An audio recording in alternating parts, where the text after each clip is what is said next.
마태복음 13장 24절에서부터 30절까지의 말씀, 신약성경 21면입니다. 이 말씀을 제가 봉독하겠습니다. 예수께서 그들 앞에 또 비유로 이르시되 천국은 좋은 씨를 제 밭에 뿌린 사람과 같으니 사람들이 잘 때 그 원수가 와서 곡식 가운데 가라지를 덧뿌리고 갔더니 싹이 나고 결실할 때에 가라지도 보이거늘 집 주인의 종들이 와서 말하되 주여 밭에 좋은 씨를 뿌리지 아니하였나이까? 그런데 가라지가 어디서 생겼나이까? 주인이 이르되 원수가 이렇게 하였구나. 종들이 말하되 그러면 우리가 가서 이것을 뽑기를 원하시나이까? 주인이 이르되 가만두라. 가라지를 뽑다가 곡식까지 뽑을까 염려하노라. 둘 다 추수 때까지 함께 자라게 두라. 추수 때에 내가 추수꾼들에게 말하기를 가라지는 먼저 거두어 불사르게 단으로 묶고 곡식은 모아 내 곡간에 넣으라 하리라. 아멘. 호나 찬양대가 찬양으로 하나님께 영광 올려드리겠습니다.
아멘. 기도하겠습니다.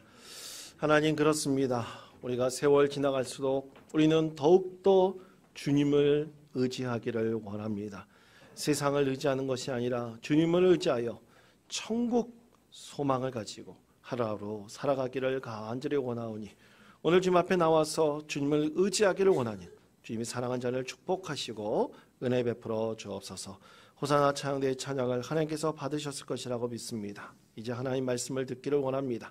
하나님 존전 앞에 들려지는 오직 하나님 말씀이, 오직 이 말씀을 통해서 세움을 얻고 능력을 얻는 은혜의 시간 되게 하여 주옵소서. 살아계신 예수 그리스도 이름으로 기도하옵나이다. 아멘.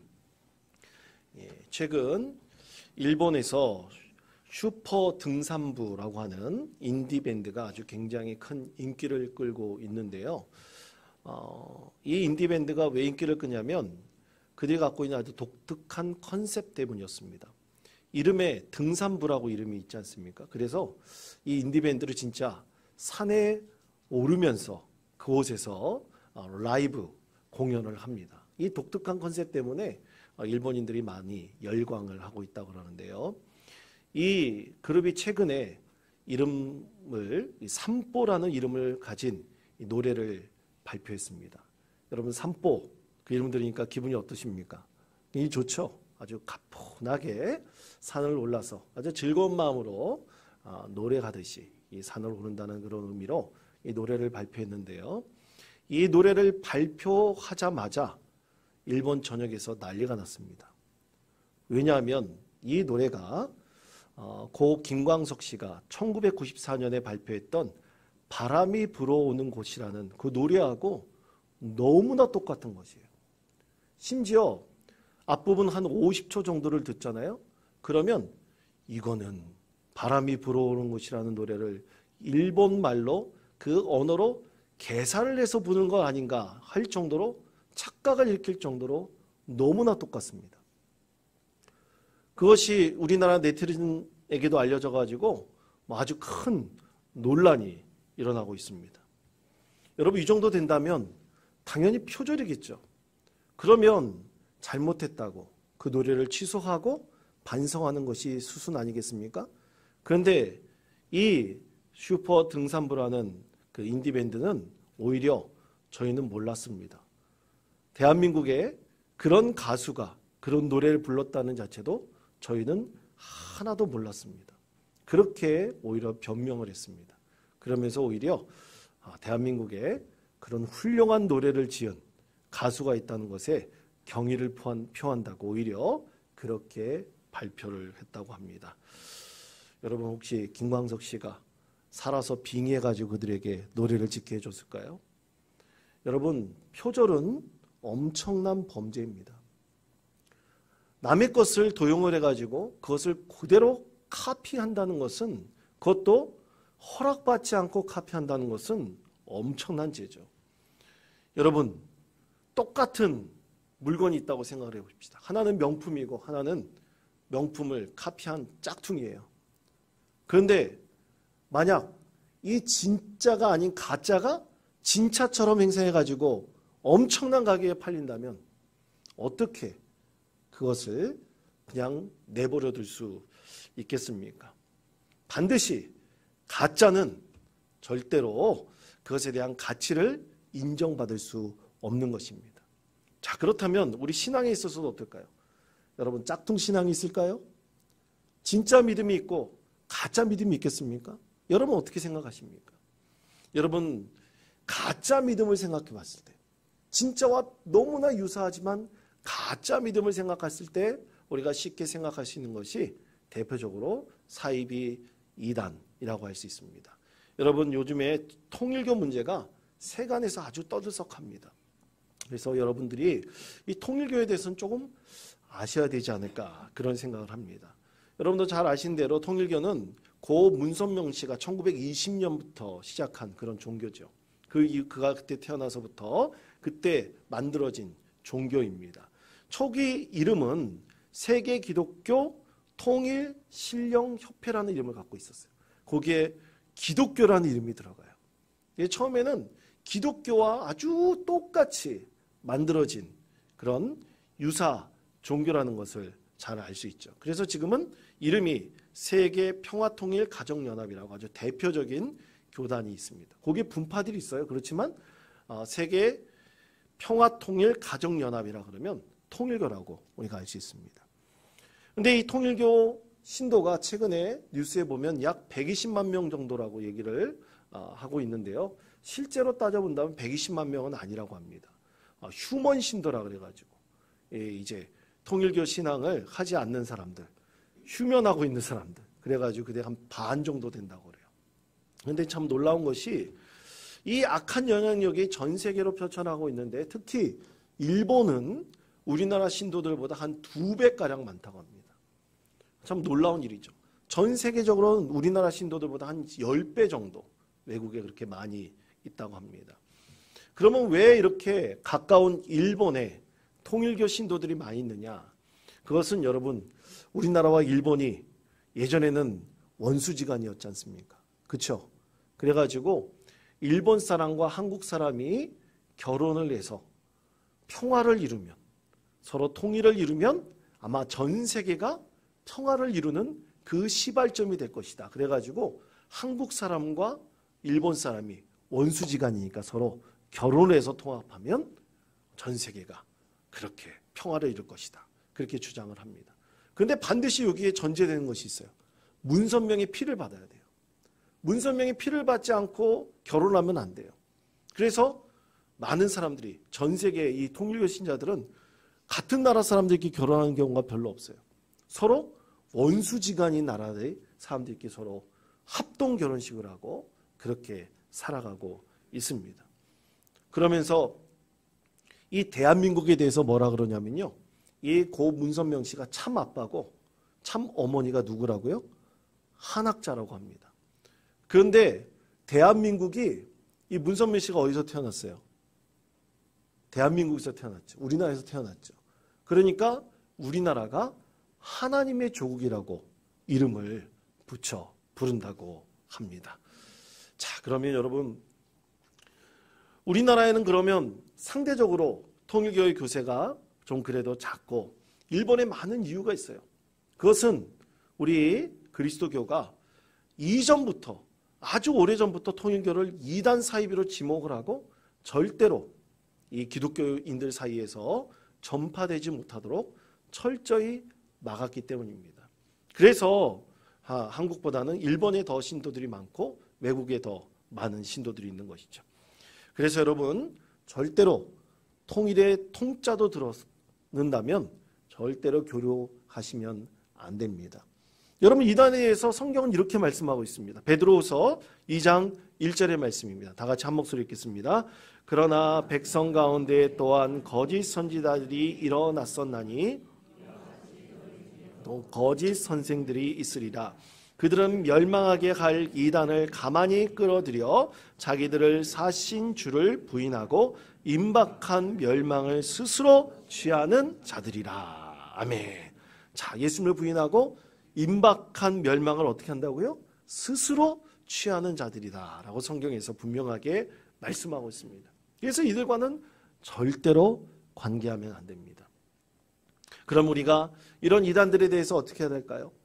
우리 인생 가운데 우리 신앙을 방해하고 있는 자들에 대해서 우리는 어떻게 해야 될까요? 오늘 하나님께서는 그것에 대해서 우리에게 알곡과 가라지의 비유를 통해서 말씀을 하십니다. 자, 오늘 우리에게 주신 말씀 마태복음 13장 24절에서부터 26절까지 말씀을 다 같이 한 목소리 읽겠습니다. 예수께서 그들 앞에 또 비유를 들어 이르시되 제 밭에 뿌린 사랑과 같으니 사람들이 잘 때 그 원수가 와서 곡식 가운데 가라지를 덧뿌리고 갔더니 싹이 나고 결실할 때 가라지도 보이거늘. 아멘. 자, 오늘 말씀에서 천국은 좋은 씨를 제 밭에 뿌린 사람과 같다라고 했습니다. 자기 밭에 가장 잘 자랄 수 있는, 그리고 정갈한 좋은 씨를 골라서 주인이 뿌려놓은 것이죠. 그런데 오늘 말씀에 보면 가라지가 스스로 자랐다고 말하고 있습니까? 그렇잖아요. 가라지가 원수, 곧 성경에서는 대적자라고 말하고 있는데 이 대적자가 어떻게 왔습니까? 은밀하게 그 알곡 자라게 하는 것을 방해하기 위해서 가라지를 뿌려놓고 간 것이죠. 그래서 어떻게든 알곡이 자라지 못하도록 방해를 하려고 아주 나쁜 죄를 범하게 된 것입니다. 그렇다면 당연히 일꾼들을 통해서 이 뿌리부터 가라지를 다 제거해야 되는 것이 상식 아니겠습니까? 누가 뿌려놨기 때문에 당연히 자라나기 전부터 다 뽑아버려야 되죠. 그런데 오늘 주인의 처방법은 전혀 다릅니다. 이렇게 말씀하고 있죠. 마태복음 13장 29절 말씀 다 같이 한 목소리 읽겠습니다. 주인이 이르되 가만두라 뽑을까 염려하노라. 아멘. 그냥 내버려 두라는 거예요. 그냥 다 자라서 추수할 때까지 내버려 두라. 그러면 내가 그때 명하여서 일꾼들에게 명하여서 다 자라난 가라지 먼저 뽑아가지고 돛단을 만들어서 그것을 불태워 없애버리게 하겠다. 오늘 주인이 그렇게 말합니다. 그런데 여러분 이렇게 된다면 어떻게 될까요? 당연히 가라지가 왕성하게 자라는 것이기 때문에 알곡에도 분명히 피해가 있을 것입니다. 양분을 제대로 먹지 못하고 그래서 알곡에 수확한 양만큼 기대한 양만큼 거두지 못할 가능성이 더 많이 있습니다. 그런데도 불구하고 뽑지 말라. 그것은 어린 씨앗으로부터 자라는 이 알곡까지 혹시라도 피해를 입을까 주인이 걱정과 근심해서 알곡을 이 가라지를 뽑지 말라 그렇게 명령하였던 것입니다. 자, 그렇다면 오늘 이 말씀을 통해서 우리는 과연 무엇을 알 수 있을까요? 오늘 성경 말씀은 두 가지로 이해하고 해석할 수가 있습니다. 첫 번째는 세상에는 반드시 가라지가 있다는 것입니다. 결코 가라지가 없는 세상은 단 한 군데도 없습니다. 자, 우리가 읽지 않은 말씀 마태복음 13장 37절에서부터 40절까지 말씀을 다 같이 한 목소리로 읽겠습니다. 대답하여 이르시되 좋은 씨를 뿌리는 이는 인자요 밭은 세상이요 가라지는 악한 자의 아들들이요 가라지를 뿌린 원수는 마귀요 추수 때는 세상 끝이요 추수꾼은 천사들이니 그런즉 가라지를 거두어 불에 사르는 것 같이 세상 끝에도 그러하리라. 아멘. 자, 오늘 성경 말씀에서 좋은 씨를 뿌린 자를 누구라고 말씀하고 있습니까? 인자라고 말씀하고 있어요. 그 인자는 누굽니까? 바로 예수님이시죠. 그리고 좋은 씨앗은 천국의 아들들, 바로 오늘 예배드리고 하나님께 은혜와 찬양을 올려드리고 구원의 소망으로 가득 찬 바로 성도들을 말하는 것입니다. 바로 여러분과 같은 사람들을 말하는 것이죠. 그런데 그 가운데 어떤 사람이 있습니까? 가라지와 같은 사람들이 있는 거예요. 천국의 아들들이 아니라 이 천사의 아들들과 원수, 그 마귀가 뿌린 세상 끝에 거두어져서 불살라져야 될 그런 가라지와 같은 자들이 우리 주변에도 분명히 존재하고 있다는 것입니다. 일명 진짜 그리스도인이 아니라 짝퉁 그리스도인인 거예요. 여러분 하나 여쭤보겠습니다. 우리 원동교회 성도들은 진짜 그리스도인입니까? 아멘? 아멘 자신 있게 말하고 보십시오. 진짜 그리스도인입니까? 네. 짝퉁 그리스도라고 생각하는 사람은 한번 손들어 보시기 바랍니다. 제가 보니까 짝퉁처럼 생긴 사람들은 한 분도 없는 것 같습니다. 여러분 그런데 세상 가운데는 그리스도인 척 하는 자들이 참 많습니다.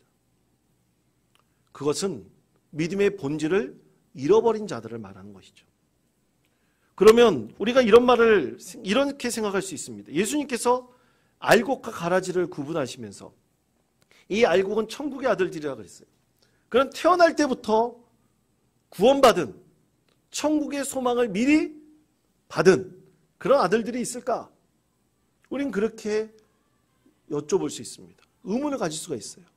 그런데 여러분 사실 그 당시에 성경에서 말씀하고 있는 이런 일들이 비일비재하게 일어나고 있었다고 합니다. 그것은 뭐냐면 여러분 어떤 사람이 밭에다가 좋은 씨앗을 구해가지고 뿌렸단 말입니다. 그런데 여러분 이 유대인들도 사촌이 노는 사면 뭐가 아프다고요? 배가 아픈 사람들이 있었나 봐요. 그래가지고 아주 은밀할 때 이 나쁜 씨앗을 쫙 뿌리고 가는 사람이 있었어요. 그래서 아예 밭 자체가 완전히 농사를 망하게 해버리도록 만드는 그런 사람들이 분명히 있었다고 합니다. 그래서 로마에서는 이렇게 못된 짓을 하는 사람들을 처벌하기 위한 그 법적인 규정이 분명히 있었다고도 합니다. 그 당시에 예수님 시대 때 이런 일들이 너무나 많이 있었기에 예수님께서는 가장 주변에서 쉽게 일어날 수 있는 이 알곡과 가라지의 비유를 통해서 참된 말씀을 품고 그 말씀을 자라나게 하는 믿음의 사람들과 그렇지 못한 사람들이 너무나 많이 있다는 것을 말씀을 하신 것이죠. 그리고 또한 여러분, 예수님께서 처음 복음을 전하지 않으셨습니까? 천국 복음을 전하지 않으셨습니까? 그런데 그 이후에 참 많은 교회들이 세워졌는데 그 교회들 사이에서 항상 성경 말씀에서 말씀하고 있는 나쁜 존재들이 있었어요. 그것은 거짓 교사라고 말씀하고 있습니다. 성경 말씀에 거짓 교사들이 너무나 많이 나와요. 서신서의 말씀들에 보면 거짓 교사들에 대한 이야기들이 너무나 많아요. 진짜 예수 그리스도의 말씀대로 복음을 증거하는 사도들이 있는 반면에 그 아뢰들이 너무나 많아서 많은 그리스도인들을 잘못된 길로 이끌어서 멸망의 길로 이끄는 자들이 너무나 초대교회 안에 많이 있었다는 것입니다. 그러므로 사랑하는 성도 여러분, 우리 안에서도 가라지된 자들이 있을지도 몰라요. 우리는 반드시 믿음의 본질을 가지고 하나님 뜻을 온전히 이룰 수 있는 믿음의 사람들이 되어야 될 것이라고 믿습니다. 여러분, 이 강원도에 우리 목회자 사모회가 참 여러 교회들의 배려로 많은 분들이 일본 선교여행을 다녀오셨습니다. 참으로 감사합니다. 저희 사모도 우리 교회의 배려로 다녀오게 되었습니다.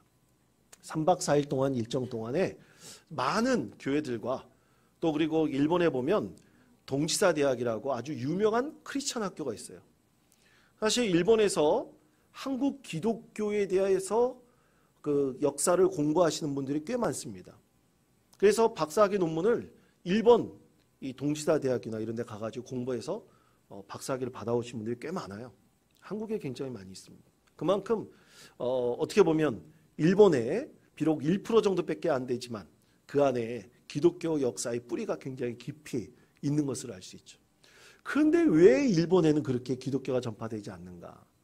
여러 가지 이유들이 있습니다. 박해도 있었고 또 여러 가지 전쟁의 이유도 있었고, 그렇지만 그 중에서 또 하나 아주 중요한 이유가 뭐냐면 일본이 갖고 있는, 일본 사람들이 갖고 있는 이 종교성 때문에 그래요.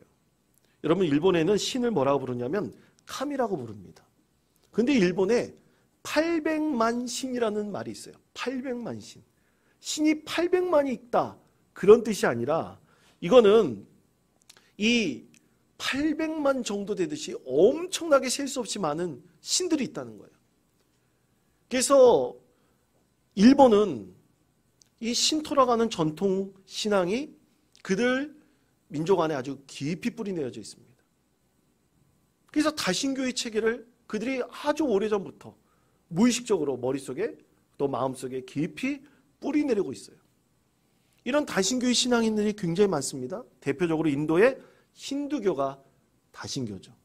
힌두교의 신들이 얼마나 많은지 아십니까? 공식적으로 그들이 발표하는 것만 3억 3천만 개의 신들이 있다고 합니다. 엄청납니다. 뭐 벌레에서부터 짐승들 다 신이에요. 주변에 있는 것들이 다 신이에요.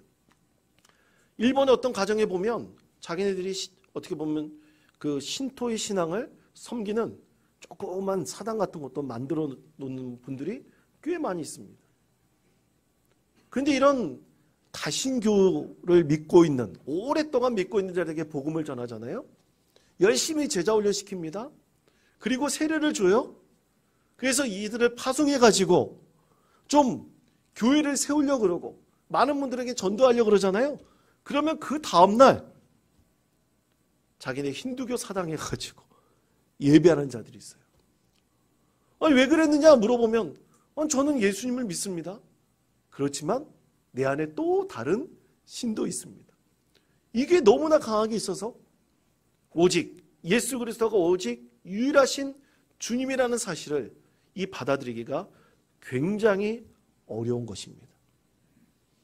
여러분, 이것처럼 우리도 주변에 가라지된 것들이 굉장히 많아요. 우리가 참된 믿음을 가지고 자라나기에 너무나 힘들게 하는 가라지와 같은 것들이 참 많이 있습니다. 이것은 사람만 그렇지 않습니다. 참 우리 주변에 우리의 신앙을 흐트러뜨리고 바르게 하나님 뜻을 이루지 못하게 하는 가라지와 같은 것들이 너무나 많이 있다는 것입니다. 그 가운데서 우리 신앙을 지킬 수 있는 방법은 무엇일까요?